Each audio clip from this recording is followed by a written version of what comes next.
Hello friends. Friends, हमने कुछ समय पहले अरविंद फैशन लिमिटेड को कवर किया था अपने चैनल में। तो हमने फंडामेंटल ट्रिगर बताया था कि क्या प्ले आउट हो सकता है।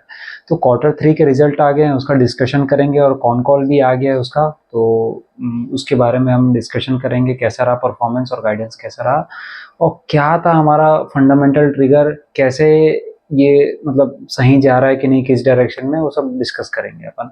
तो फ्रेंड्स, वीडियो स्टार्ट करने से पहले मैं आपको बता दूं, this video is only for educational purpose. आप इसको किसी भी तरीके का बायस सेल रिकमेंडेशन ना करें। तो फ्रेंड्स, देखते हैं अरविंद फैशंस लिमिटेड। हम लोग लास्ट टाइम मैंने आपको बताया था कि ये हमारा मेन इन्वेस्टमेंट थीसिस क्या था कि कंपनी ने अपने 9 नॉन कोर ब्रांड्स को एग्जिट किया था। मतलब जो प्रॉफिटेबल नहीं थे, जो कम प्रॉफिटेबल थे या कंपनी लॉस खा रही थी, जैसा भी आप बोल लो, उससे एग्जिट लिए। और जो 5 जो मेजर जो कोर ब्रांडेड इनके ब्रांड्स थे, जो उसमें ये फोकस कर रही है। तो सीधा सीधा इन्वेस्टमेंट थीसिस क्या था, बैलेंस शीट हमारी क्लीन हो रही है। कचरे जो बिजनेस है, मतलब आप सिंपल सा इसको इस पॉइंट ऑफ व्यू से देखो, आप अगर हम बिजनेस कर रहे हैं तो हम बड़े कोई ग्रुप हैं और 3-4 बिजनेस है हमारे।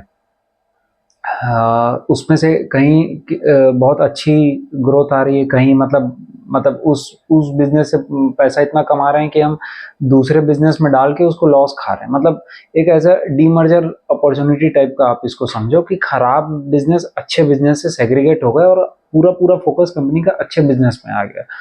तो इसमें क्या रहा कि 5 जो कौन सी कोर ब्रांड्स थी, जैसे यूएस पोलो और Calvin Klein, Arrow flying machine जो इंडिया की ब्रांड है, और एक और थी टॉमी हिलफिगर। तो देखो, सब अच्छी प्रीमियम ब्रांड्स और bridge to premium luxury, bridge to luxury brands type की सब ऐसी हैं। मतलब जितनी भी इसकी टोटल 5 ब्रांड्स है। और अभी यार देखो, मतलब माहौल ऐसा हो चुका है ना कि चाहे आप जेन ज़ी देख लो, चाहे थोड़ी सी ओल्डर जनरेशन देख लो, यंग जनरेशन देख लो, सबको एक चस्का चढ़ा हुआ है प्रीमियम या क्लोथिंग का या ब्रांड का। और कोई भी आजकल डिस्काउंट डिस्काउंट तो मिल ही जाता है, सेल वेल लगी जाती है, तो हर कोई ब्रांडेड शोरूम में ही टूट पड़ता है। तो मतलब उस हिसाब से उसका फ़ायदा हमको देखने को मिल रहा है। यहाँ पे इनके पीपीटी और कॉन कॉल में भी था कि प्रीमियमाइजेशन का एक अच्छा थीम चल रहा है और कैजुअलाइजेशन का भी थीम आ चुका है। तो लोग थोड़े से शिफ्ट हो रहे हैं और इनका दिखा है, मतलब दिखने को इनका जो डाटा रहा, फाइनेंशियल परफॉर्मेंस रहा और कॉन कॉल में जितना डिस्कशन रहा, उस हिसाब से ग्रोथ देखो, कंपनी ऐसा अभी हम हाई ग्रोथ फेस में नहीं बोल सकते, लेकिन ठीक है। मतलब जो ऐसा भी ट्रेंड चल रहा है, इतना ज़्यादा इंडस्ट्री में अभी कोई ऐसा ट्रिगर नहीं है कि बहुत पूरी इंडस्ट्री या सेक्टर में टेलविंड्स हैं। उसके बाद भी देखा जाए तो ग्रोथ आउटकम इनका था कि मार्केट कंडीशन म्यूटेड है, उसके बाद भी इनका ठीक ठाक ग्रोथ रही। वो मैं आपको आता हूँ, बताता हूँ मैं आपको। फाइनेंशियल से चलो, पहले फाइनेंशियल से डिस्कस कर लेते हैं। तो जैसे रेवेन्यू इनका टोटल ना, देखो मैं कंटिन्यूड बिजनेस की बात कर रहा हूँ क्योंकि इनका थोड़ा सा कॉम्प्लिकेटेड स्ट्रक्चर था। कुछ बिजनेस को ये डिसकंटिन्यू किया इन्होंने और कुछ को कंटिन्यू कर रहे हैं। तो हम सिर्फ कंटिन्यू बिजनेस का जो फाइनेंशियल डाटा इन्होंने दिया, वो था रेवेन्यू का जो है 7% में इंक्रीज हुआ है। और लाइक टू लाइक ग्रोथ बोलते हैं ये लोग। मतलब जो पुराने स्टोर्स हैं, जो 1 साल से ज़्यादा ओल्डर स्टोर्स हैं, जैसे हम ज्वेलरी सेक्टर में भी हमने डिस्कस किया था, सेम स्टोर सेल्स ग्रोथ, उसका ग्रोथ आया इनका 11% के आसपास, सभी 5 ब्रांड्स का। और रिटेल ग्रोथ इनका आप देखोगे तो अगर हम सेग्रीगेट करके देखें तो रिटेल ग्रोथ इनका लगभग 15% से ग्रो हुआ है। और ऑनलाइन जो ग्रोथ आई है, मतलब D2C, डायरेक्ट टू कंज्यूमर्स को ये जो सेल कर रहे हैं, वही एक इन्वेस्टमेंट ट्रिगर रहा था जो हमारा, मैं आगे डिस्कस करूंगा। वो 20% से ग्रोथ आई है YOY में। तो ये रहा। और हाँ, मतलब रेवेन्यू मात्र 7% से ग्रो होने के बाद भी इसका जो एबिटा ग्रोथ आई है, वो हाईएस्ट एवर एबिटा इन्होंने अचीव किया है। 16% से ग्रोथ आई है। और एबिटा मार्जिन भी इनके 110 बेसिस पॉइंट से, मतलब 1.1% से इंक्रीज हुआ है। और इनके जो पैट है, पैट भी अराउंड इनका 28 करोड़ इन्होंने शो किया। मतलब जो कंटिन्यूड बिजनेस है, लास्ट टाइम यही बिजनेस से, मतलब कंटिन्यूड जो बिजनेस ऑपरेशन है, जो लास्ट टाइम यही सेम, जैसे कुछ मैंने बताया आपको डिसकंटिन्यू हो गए, कुछ कंटिन्यूड हो गए। जो जो बिजनेस इस समय भी थे लास्ट ईयर क्वार्टर 3 में 24 में, और Q3 में FY25 में कंटिन्यूड बिजनेस का हम कंपैरिजन करें तो 28 करोड़ इन्होंने पैट रिपोर्ट किया है, जो लास्ट ईयर 16 करोड़ था, मतलब 71% का ग्रोथ आया है पैट में। तो फ्रेंड्स, सीधा सीधा हमको ऑपरेटिंग लीवरेज दिख रहा है। और जो हमारा ट्रिगर था, जो लास्ट वीडियो में भी हमने डिस्कस किया था कि देखो इसका जो है बेटर चैनल मिक्स, मतलब अभी इनका जो सेल्स आया है वो लगभग लगभग इक्वल कंट्रीब्यूट हुआ है, मतलब जो होलसेल वाला बिजनेस है और जो रिटेल वाला है। रिटेल वाला मतलब डायरेक्ट जो कंज्यूमर को ये डील कर रहा है। देखो, मैं थोड़ा सा सिंपल ना, अब मतलब ये सब डाटा वाटा से दूर जाके मैं आपको business point of business angle से समझाता हूँ। हम जैसे कोई बिजनेस कर रहे हैं, हम अगर होलसेल बिजनेस करते हैं तो क्या मेरा एक्सपीरियंस रहा है ठीक ठाक एक बिजनेस का, बहुत सारे बिजनेस में, इसीलिए मैं आपको एकदम लेमन लैंग्वेज में समझाऊंगा कि देखो होलसेल अगर हम बिजनेस करते तो उसमें क्या होता है, हमारा वर्किंग कैपिटल, मतलब वर्किंग कैपिटल नीड्स जो बिजनेस को चलाने के लिए जो हमको पैसा लगता है वो बढ़ जाता है। कैसे? क्योंकि हम कस्टमर को जो सेल करते हैं उसमें हमको उधारी देनी पड़ती है, ठीक है। एक टाइम पीरियड रहता है कि वो जब सेल करेगा 1 महीने 2 महीने 3 महीने का, फिर हमको पैसा आएगा। और उसके बाद हमको ऊपर से स्टॉक हम परचेस कर रहे हैं, या जो भी हम फैक्ट्री में मैन्युफैक्चर कर रहे हैं, XYZ जो भी, उसके लिए हम रॉ मटेरियल पहले इकट्ठा करते हैं, फिर बनाते हैं, फिर सेल करते हैं। तो वहाँ ज़रूरी नहीं है हमको मतलब टाइम पीरियड मिल रहा है कि नहीं, हमको उधारी मिल रही है कि नहीं, लेकिन सामने होलसेल बिजनेस में बिना उधारी के काम ही नहीं होता है। तो वर्किंग कैपिटल नीड हमारी बन जाती है। और यही आप रिटेल वाले या ऑनलाइन चैनल्स में आप देखोगे, अगर डायरेक्ट आप कंज्यूमर को सेल कर रहे हो तो इमीडिएट टाइम पे रिटेल में आपको पैसा आपके हाथ में आता है मोस्ट ऑफ द टाइम। ठीक है, अलग बात है कोई कोई अगर जिसका ऐसा रहता है कि यार वो उधारी ज़्यादा देता है, मतलब क्रेडिट पे ज़्यादा काम करते हैं, तो वो एक अलग बात है। लेकिन जो मोस्टली रिटेल बिजनेस का ऐसा ही रहता है, वर्किंग कैपिटल हमारे रिड्यूस होते हैं, फ्री कैश फ्लो बढ़ जाता है, जो सीधा सीधा हमारे बैलेंस शीट में रिफ्लेक्ट करता है। इससे हमारा ROE और ROC भी एक्सपेंड होता है।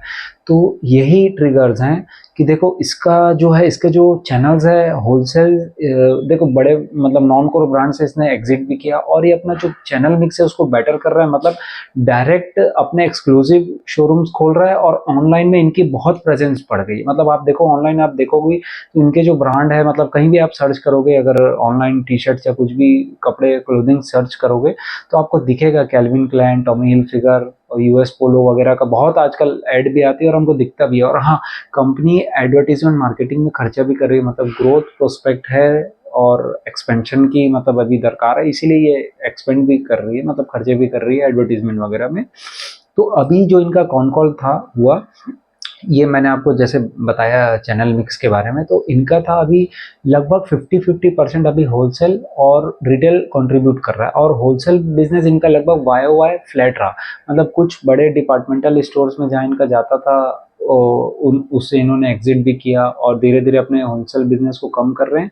और सीधा सीधा इनका पूरा ध्यान है बेटर चैनल मिक्स में। और ताकि क्या है, देखो अभी 50-50% रहा है इनका रिटेल और होलसेल का हम देखें तो। और इन्होंने कॉन कॉल में बताया कि अगर होलसेल बिजनेस डी ग्रोथ भी होता है या फ्लैट भी रहता है जैसे भी है, तो जो हमारा डायरेक्ट मतलब D2 सेल वाला जो बिजनेस है, रिटेलिंग वाला, डायरेक्ट वाला, डायरेक्ट जो हम कंज्यूमर को सेल करते हैं, वो तेजी से बढ़ रहा है। 20% से ग्रोथ आई है अभी भी ऑनलाइन वाले सेल्स में, और ये तेजी से ग्रो करेगा तो ये उसको भी सरपास कर लेगा, मतलब रेवेन्यू में उतना फर्क नहीं आएगा। ओवरऑल देखें तो हमारा मतलब रेवेन्यू डी ग्रोथ नहीं होगी। ये 50-50% है अभी दोनों। आने वाले समय में ये बोल रहे हैं विद इन मतलब साल भर में भी, अगर हम, इन्होंने तो कॉन कॉल में 6 मंथ्स करीब बताया, हम साल 1.5 साल भी अगर माने तो 75% वो कंट्रीब्यूट करेगा जो रिटेल वाला है। होलसेल को धीरे धीरे और ये रिड्यूस कर देंगे। अभी अभी अराउंड 55% आ गया, 4% इंक्रीज हुआ रिवेन्यू मिक्स, मतलब बेटर हुआ जो डायरेक्ट है रिटेलिंग वाला। अब देखो इनका जो इन्वेंट्री टर्नओवर जो था वो 4x था अभी भी, मतलब बहुत अच्छा हो गया। आने वाले इससे पहले 2-3 साल पहले देखोगे तो इनका 1.6 के आसपास रहता था, बहुत खराब रहता था। और बड़ा है, मतलब इनका जैसे सेल्स ग्रोथ आई है, 7% रेवेन्यू बढ़ा है, उसके बाद भी वर्किंग कैपिटल डेज इनके नहीं बढ़े, मतलब वो लगभग वही रहे वर्किंग कैपिटल डेज। रेवेन्यू बढ़ने के बाद भी। तो ये था। और ये हमको ना मतलब इनके बातों में अगर ना जाए, हम डाटा देखें तो एबिटा मार्जिन इनके बढ़े हैं अराउंड 14% के आसपास इस क्वार्टर में। ये कह रहे हैं कि हमारे एबिटा मार्जिन रहे। और मार्च मतलब 2024 में देखें 12%, उसके पहले 11% थे 2023 में, उसके पहले तो बहुत ही कम था एबिटा मार्जिन, मतलब कंपनी लॉस वॉस में भी चल रही थी। तो ये दिख रहा है। और अब हम थोड़ा सा गाइडेंस की ओर आते हैं। यहाँ से भी ये बोल रहे हैं कि इनका एबिटा मार्जिन 1% से और बढ़ सकता है, 100 बेसिस पॉइंट से लगभग और बढ़ सकता है। और ये टारगेट कर रहे हैं, मतलब अभी इनका आरओसी भी देखो बहुत एक शार्प जंप आया है। पहले बहुत 14-15 या ऐसा कुछ था, 19 को क्रॉस कर दिया है ये, और टारगेट कर रहे हैं कि 20 तक उसको जल्दी ले जाएंगे आरओसी को, 20% तक। तो यही गाइडेंस है कंपनी का। दूसरे 150 एक्सक्लूसिव ब्रांड आउटलेट्स का प्लानिंग कर रहे हैं फोफो मॉडल से। हाँ, मतलब वो एसेट लाइट मॉडल रहेगा, तो उससे ये फ्रेंचाइजी ऑपरेटेड मॉडल पे आगे बढ़ रहे हैं। 150 स्टोर्स और ओपन करेंगे, और हायर रेवेन्यू टारगेट भी है, लगभग 12 to 15% के आसपास का कर रहे हैं। तो यहाँ देखो हमारा ट्रिगर क्या है कि सेल्स ग्रोथ अगर लो है और ऑपरेटिंग लिवरेज मिल रहा है और वैल्यूएशंस कंफर्टेबल है, तो हमको एक अच्छा ग्रोथ हम आने वाले साल 2 साल में, 2-3 साल में देख सकते हैं इसमें। तो इनका यही था लास्ट में कि बेटर चैनल मिक्स को इम्प्रूव करेंगे, गाइडेंस इनकी यही थी। और वर्किंग कैपिटल को और बेटर करेंगे, ताकि क्या रिटेल से रहे तो ज़्यादा पैसा ना लगे, सीधा सीधा फ्री कैश फ्लो में हमको दिखे बैलेंस शीट में। उनका फ्री कैश फ्लो बढ़ जाएगा, और आरओसीई भी सीधा सीधा उससे इम्प्रूव हो जाएगा हमारे बैलेंस शीट में। तो यही था फ्रेंड्स, लगभग मैंने ऑलमोस्ट सभी पॉइंट तो कवर कर लिए। 1 मिनट और मैं देख लेता हूँ। हाँ, जैसे मैंने आपको बताया इनका गाइडेंस था 2/3 ये 75% ये टारगेट कर रही हैं कि रिटेल बिजनेस वाला कंट्रीब्यूट करेगा रिवेन्यू को, 25% ही रहेगा होलसेल वाला। और दूसरा 55% लगभग रिवेन्यू अभी आ ही रहा है रिटेल वाले बिजनेस से, मतलब ऑनलाइन और रिटेल वगैरह को हम direct to D to C वाला जो मतलब कंट्रीब्यूशन है, मतलब direct to consumer, online retail उसमें सब आ जाता है। तो फ्रेंड्स ओवरऑल नंबर्स हमको मतलब ठीक लगे कि हम हमारा जो इन्वेस्टमेंट ट्रिगर्स थे वो प्ले आउट कर रहे हैं। एबिटा मार्जिन्स इंक्रीज हुए हैं, आने वाले समय में और ये बोल रहे हैं इंक्रीज होंगे। ऑपरेटिंग लीवरेज इन प्ले है, कंपनी सिर्फ अपने 5 ब्रांड्स में फोकस कर रही है। देखो हमको रिस्क फैक्टर को भी नहीं भूलना है, मतलब अब ये सिर्फ 5 कोर ब्रांड्स में काम कर रही है, तो थोड़ा सा कंसोलिडेटेड हो गए इनके ब्रांड्स। और दूसरा ये लाइसेंस वगैरह लेना पड़ता है, तो हमको देखना है कि कंटिन्यू इनके पास लाइसेंस है कि नहीं। और एक हाँ ऑब्वियस है कि एक यही नहीं है, कंपटीशन भी थोड़ा सा इंटेंसिफाई हो गया। देखो वैल्यू रिटेल इंडस्ट्री भी बहुत तेजी से ग्रो कर रही है, तो उससे भी इसको कंपटीशन मिल रहा है। हालांकि हम बोल सकते हैं कि दोनों के कस्टमर्स अलग अलग हैं, ये प्रीमियमाइजेशन की थीम में प्ले करता है, लेकिन फिर भी कहीं ना कहीं कंपटीशन को हम नज़रअंदाज नहीं कर सकते। तो फ्रेंड्स हमको ट्रैक करते रहना है, और अगले क्वार्टर में भी हम देखेंगे कैसे रहा इसके परफॉर्मेंस, हमको चेक करेंगे बिल्कुल, फिर आपसे मिलेंगे इसके अपडेट के साथ। तो फ्रेंड्स इसी टाइप के वैल्यूएबल वीडियोस हम आपके लिए लाते रहेंगे। मिलते हैं नेक्स्ट वीडियो में। जय हिंद।